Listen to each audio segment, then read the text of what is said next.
Hey guys, this week we're going to be looking at our decimals and looking at which one's bigger, smaller, how we can put them in order when we're juggling both tenths and hundredths and how that kind of works.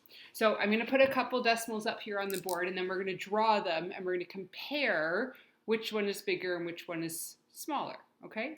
So over here I will put 0 and 4 tenths, like how I say that, yeah. And then I'm going to put 0 and 44 hundredths, okay? So they're similar, and it's a little bit confusing. What I'm going to do now is we're going to draw 4 tenths on our hundreds board. So remember in your package 2 weeks ago, you got that paper and with the slip cover on it. If you have ones that look like this, and you also have the ones that are this strips, there's really not a lot of difference, okay? So you can use either one. I only have this hundreds one, but I know that if I want 1/10,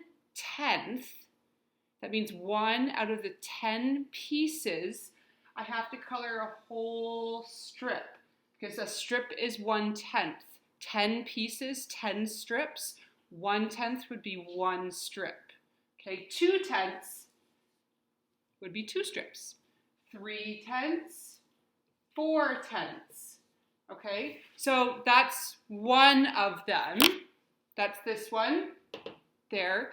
Now, on a second chart, which I don't have, but on a second chart, you might want to do your 44 hundredths. I'm just going to do it over on this side because I know I'm going to have enough room on this one thing. But usually, if you have your paper, try to do it on a second chart so then you can really see which one's bigger. So over here, I have 44 hundredths. Now remember, hundredths means that we've broken our whole, our big square, into pieces that equal 100. So that 44, we're not doing 44 strips. Now we're doing 44 little boxes because the little boxes, there's 100 of them in this whole, okay? So I would do 44 of them. Well, I know that a strip is 10, so 10, 20, 30, 40, and then 1, 2, 3, 4 more, 44. Now I can look at that and kind of say, well, which one's bigger? Well, the one with the more boxes. This one had 40 boxes, 40. I know that's really weird, 4 and 40, but it means the same thing. In a decimal, you can always add a 0 at the end. Only at the end, not before any sort of digit. At the end, you can add a 0. So then you can even think, well, that kind of looks like 44 is bigger than 40. You're right, 44 hundredths is bigger than 40 hundredths. So this one would be bigger. Easy as that. I'm going to do one more example for you, okay? I'm going to use the baby wipe here and wipe this guy off. Okay, so let's put some new decimals up there. Let's do, hopefully this is dry now.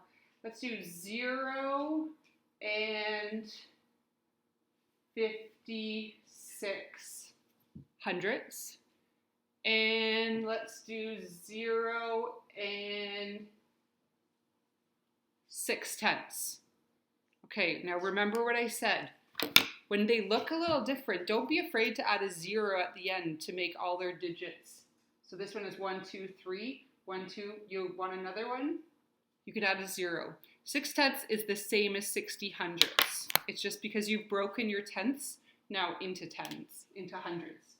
So if I look at 56, I'm going to color 10, 20, 30, 40, 50, 1, 2, 3, 4, 5, 6. 56. Now if I look at the other one, it's 6 tenths or 60 hundredths. It's the same. So 10, 20, 30. I'm going to go over here. Not really supposed to, but I'm going to.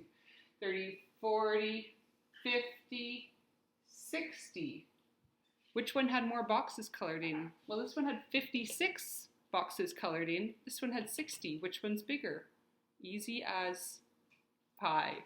Okay, so this week you're going to be asked to do a lot of ordering them. You're going to get these decimal cards in your package, and some of them are fractions, Some of them are decimals, okay? So today's activity is to match them up, but then later this week you're gonna be asked to order them, see which ones are greater than certain numbers, and when you do that, you take out the fraction cards and you just use the decimal cards, okay? Have fun!